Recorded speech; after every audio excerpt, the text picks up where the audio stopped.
1992, Fancy Farm was a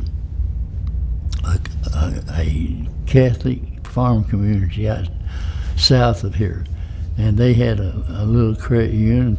A man and his wife ran it and did a wonderful job. They were people persons, and they helped a lot of people. But NCUA had a set of rules you go by. You know, you have to follow the rules whether it makes sense or not to you. And so they were lax on that.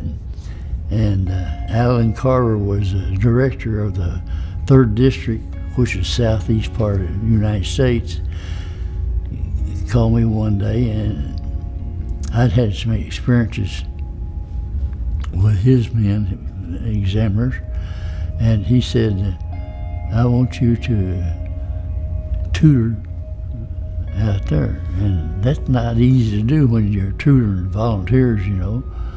And so I did, but I didn't know any more nor as much as they did about farm loans. I never done any farm loans.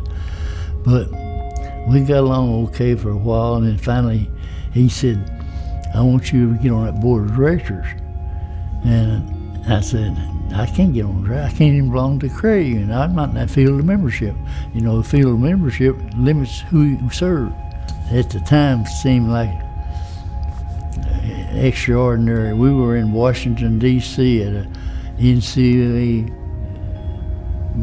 member meeting, and Alan was one of the keynote speakers at the hotel that Reagan was shot at. I forgot the name of the hotel right now, but he made his keynote speak and got through, and I was probably one of 1,000, maybe more, sitting back in the ballroom. And he said, when he finished, he said, Gene Adams, I need to talk to you. And everybody in there turned around and looked, thought, what have he done? You robbed a bank? What's he done? You know?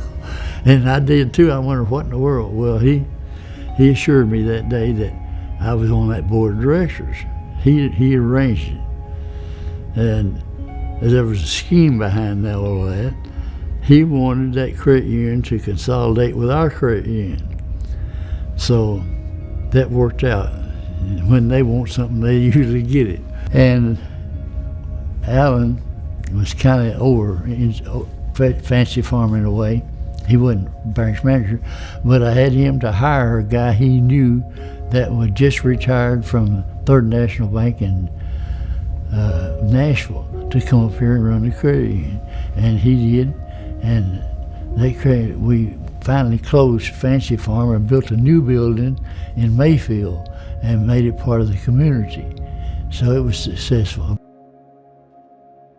We merged the credit union Fancy Farm, Kentucky. Didn't see a lot of potential in having a branch in Fancy Farm, Kentucky, so we wanted to move that branch to Mayfield. And being the forward thinkers that we are, we realized you probably couldn't open an office in Mayfield and call it Paducah Federal and expect it to do very well. So that led to them to change the name to Signet.